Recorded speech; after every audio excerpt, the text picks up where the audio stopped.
Chapter 18, Chase Ambrose. It is the finding of this court that the three juveniles, Chase Matthew Ambrose, Aaron Joshua Hickaman, and Stephen Beresford Bratsky, acted recklessly and with malice, not merely destroying property, but creating chaotic circumstances that could have endangered the public safety. Further, this is not an isolated incident. It is part of a pattern of intimidation and misbehavior toward others. Therefore, if it is this court's decision that the aforementioned juveniles perform community service until such time as their caseworker concludes that this destructive behavior has been corrected. Hi, Chase. When the hand grasped my shoulder, I practically jumped out of my skin, scaring poor Brendan halfway back to the breakfast line in the cafeteria. My head has been spinning all morning. Dad asked for my birth certificate so he could set up the appointment with Dr. Nugent. I finally found it in my mom's desk, but that's not all I found. I also stumbled on a copy of the court paper sentencing Aaron Bear and me to community service. What's wrong? Brendan asked in concern. You look like you've just seen a zombie apocalypse, and it's coming this way. How can I explain it? It may not be the zombie apocalypse, but it's just as creepy. The judge's words have been burning themselves in my brain. Pattern of intimidation, zero remorse, pathway to criminality, if left unchecked. I didn't realize how bad it was. Oh, sure, the flashbacks keep coming. I remember the wide berth kids gave me when I got back to school after the accident and continue to give me to this day. General sentiment that Hiawassee Middle School, and maybe the whole world, would be a better place without me. I'm a pretty heavy presence here, and since I've done nothing in my new life to earn that reputation, it's safe to say that it comes with the secret history amnesia erased from the 13 years before I fell off the roof. Up until a couple of weeks ago, my 4-year-old half-sister treated me like Sasquatch that wandered into her life, an unpredictable and dangerous beast, and her mother, an adult, wasn't much more comfortable around me. Aaron Bear aren't exactly choir boys, so it's safe to assume that I wasn't either. But in spite of the rough way they treat other people, they always have my back. That's loyalty, a good quality, isn't it? I close my eyes and see the empty velvet case from Mr. Selway's closet. Brendan, how bad was I blurt. An English muffin rolls off his tray and hits the floor. What are you talking about? He stammers. Leaf man. Never could have happened if it wasn't for you. I mean before, I press. The old Chase. Who cares, he insists. You were really different then. I know I was different. Different how? Did I ever do anything to you? After a long silence, Brendan runs a finger across his right eyebrow. When I look close, I realize there's a scar there, partly hidden, about a half an inch long. My heart leaps into my throat. I did that? I was leaning over the drinking fountain. You came by and shoved me in the back of the head. 3 stitches. Brendan, my voice is husky. I'm so sorry. You know the worst part? He goes on. You just kept walking. You never even bothered to turn around. No follow-up. That's how nothing it was. That's how nothing I was. I can't speak. I think of Aaron and Bear, our loyalty. It kind of doesn't mean as much as I thought it did. Anyway, Brendan tells me, like I said, you're different now. I'll catch you later in video club. I watch him walk away. I don't know what I'm so broken up about. I haven't learned anything new today. Not really. The stuff in the court document, old news. I smell it in every corner of this school. And even if I need a confirmation, it's right there in Joel Weber's eyes. Fear. Real fear. It hits me that no matter how different I am, no matter how much of the video club accepts me, or even Shoshana does, I'll never be able to erase the Chase Ambrose, who could strike terror in an innocent kid's heart. Aaron Bear and I must have been no strangers to that look when we were turning Joel's life upside down. I guess having the power to torture another person made us feel like big men, especially when we picked somebody smaller and weaker who was into music instead of sports. And believe it or not, right now, I'm more scared of Joel than he ever was of me, because if I see that fear in his face again, I don't know if I can handle it. In spite of all that, Shoshana and I are getting along better every day. She doesn't hold it against me that her brother thinks I'm the devil. Maybe the turning point was when we were in heaven on ice together, and she didn't feel the need to dump a giant sundae on my head. The important thing is, we're good. She's promoted me to full co-creator of our video project on Mr. Solway, which is, well, into the editing stage. It's come out fantastic. Editing has been tough since we have so much great footage. It's practically painful to decide what to cut. We even argue about it, sometimes change each other's minds. It's a real partnership. Although we're done shooting, we still visit Mr. Solway a lot. On the way, Shoshana stops at our house to back up our project on her computer. She's really paranoid that the school network will crash and we'll lose our edited footage. So she's constantly saving everything on a memory stick. It goes without saying that I'm not allowed into the Weber home. We don't actually talk about it. It's just understood that I wait outside while she runs in and to do the data transfer. One afternoon, I'm standing there hoping Shoshana's mom doesn't glance out the window and turn the sprinklers on me when I hear music coming from the house. It's piano, and I realize this must be Joel, Hiawatha's musical prodigy. Obviously, it isn't the first time I've heard him play. Aaron Bear and I were in the auditorium to watch our firecrackers go off, so we must have experienced at least a little of his music, but it's my first time in this new life. He's amazing. And not just because he plays fast without making mistakes, the notes flow like a river, speeding up, slowing down, changing in tone and texture. It's almost as if the piano is singing. I wish I knew more about music so I could really appreciate it. I'm crossing the lawn almost without realizing I'm putting one foot in front of the other. I'm following the sound, which seems to be coming from a side window. Before I know it, I'm at the bushes peering inside. There's Joel, seated at a baby grand, lost in his performance. I'm almost overcome with shame. We took this kid's talent and made him a target because of it. When the attack comes, I'm totally caught off guard. A supernova of blonde fur launches itself at me, clamping its paws around my leg and burying its teeth into the denim of my jeans. Without a cry of shock, I stagger back, toppling into a large barberry bush. As I go down, my face and arms are ripped to shreds by the stiff wooden branches and tiny thorns. The dog is smart enough to jump off before I hit the bush. It stands at the edge of the flower bed, yapping at me. The music stops, and Joel appears in the window. When he spots me lying in the hedge, his eyes widen in shock. "It's not what you think," I blurt, even though the window is closed and he probably can't hear me. To Joel, this must look like his former tormentor is at it again, stalking him in his own home. How could I be so stupid? I try to get out of the hedge, but every time I move, I get scratched and tangled even more. Plus, that agitates the dog. He starts howling. A moment later, Mrs. Weber marches across the lawn, tossing over her shoulder. "You must be mistaken, Joel. There's no way Chase Ambrose." She spies me and falls silent. Joel is next. "See? I told you. It's him." I try to explain. "I'm just waiting for Shoshana. We're going to visit Mr. Solway." "And that's a reason to skulk in our bushes?" Mrs. Weber demands icily. Technically, I'm doing more bleeding than skulking. But I just say, "I heard the music, and then the dog." "Mom?" Shoshana's voice. "What's going on?" Shoshana backs up my story, which, according to Mrs. Weber, is the only reason they're not calling the cops. The two of them drag me out of the hedge, which is even more painful than going in. "Good dog, Bitsy," is Joel's comment. I turn to Mrs. Weber. "I'm so sorry for the disturbance. I came closer to hear the music, and when the dog attacked, I fell in the bushes." I added to Joel, "You're really good." He doesn't answer. His mother looks over at me critically.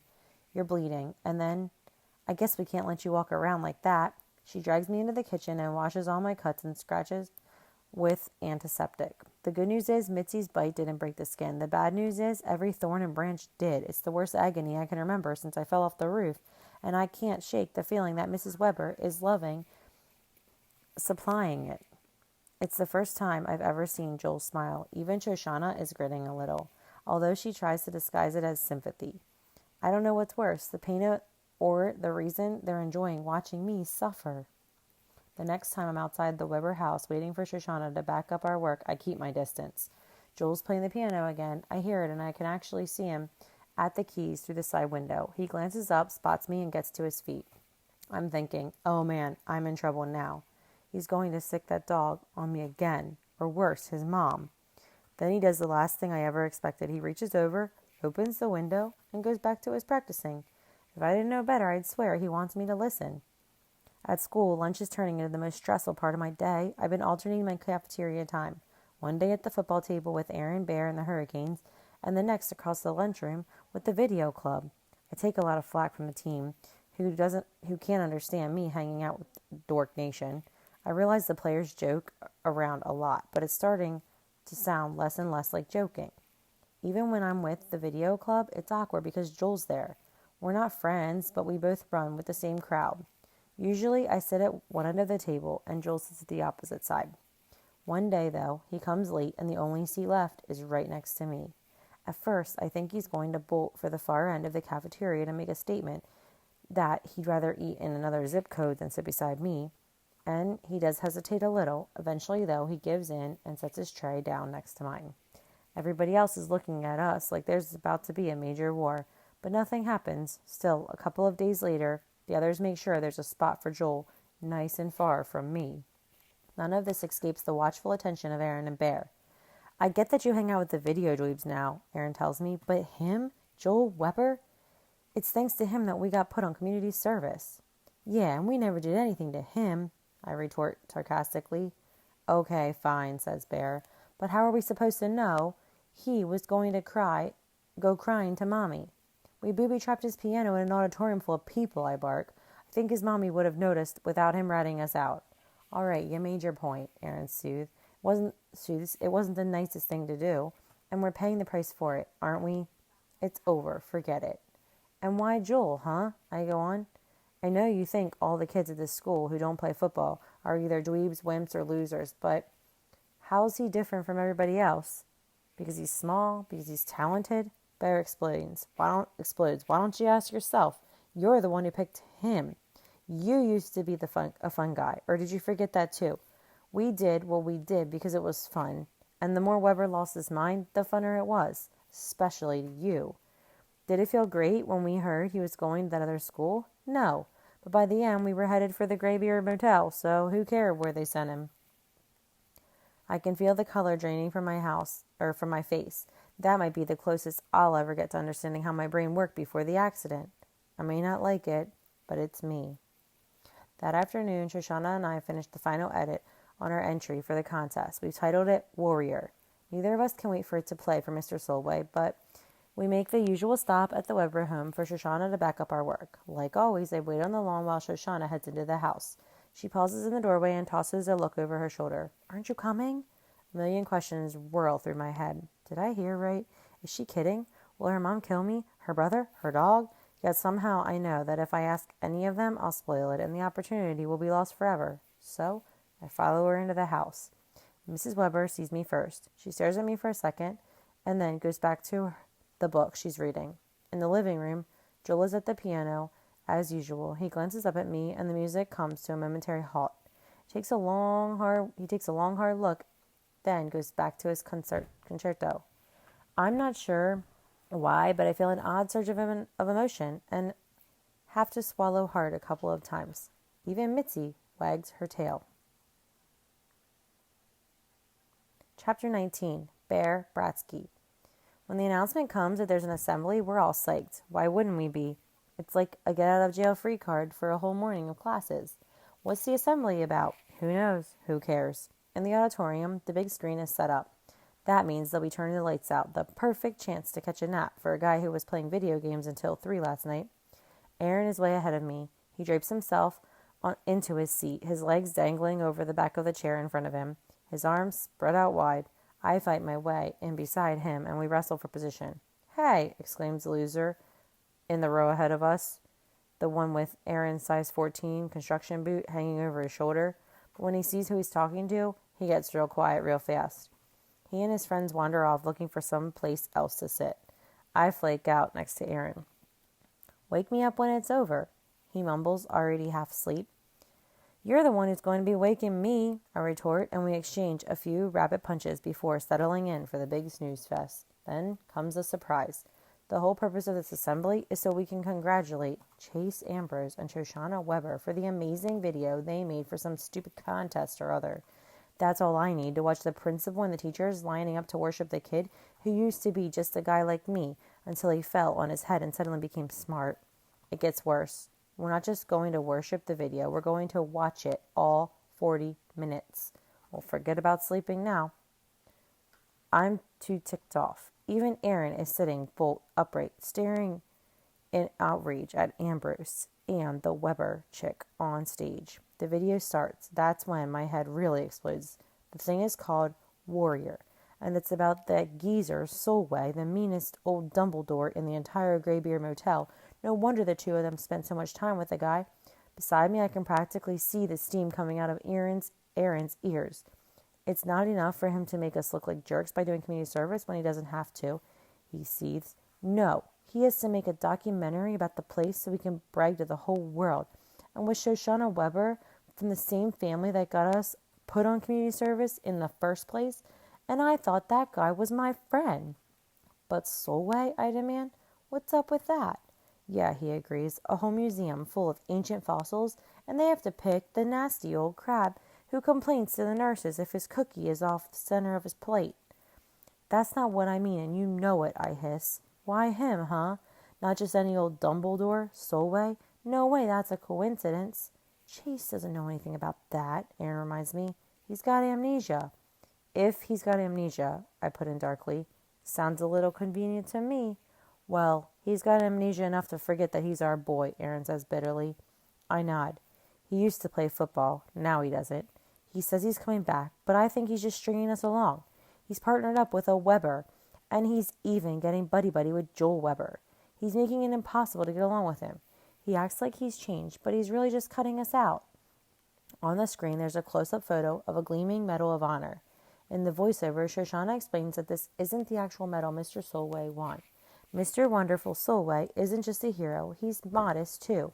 He never wore the dumb thing because he didn't want people to feel bad that they don't have one, and over the years, he forgot where he put it. Yeah, right, I mutter. Shh, Aaron hisses. When it's finally over, Ambrose and the Weber chick get a 5-minute standing ovation. That burns me up, since I know for a fact that the other kids were just as bored as I was. They bring the whole video club up there because they helped. Ms. DeLeo reads out a letter from the head of the Greybeard Motel thanking the filmmakers for their awesomeness and the school for having such awesome students. Puke. Aaron and I are sentenced to go back to that place 3 days a week until we're practically old enough to check in there. And what do we get for it? Yelled at, that's what, by nurses and Dumbledores both, and Chase, who's worse than us, gets a love letter from the director. I've never been so happy to get back to a classroom. We can't just do nothing about this, I plead to Aaron as he takes the desk next to me. He's walking all over us, and we're letting him. For the very first time, he doesn't look at me like I'm crazy. I've got an idea of how we can jog his memory. You know, remind him who his real friends are.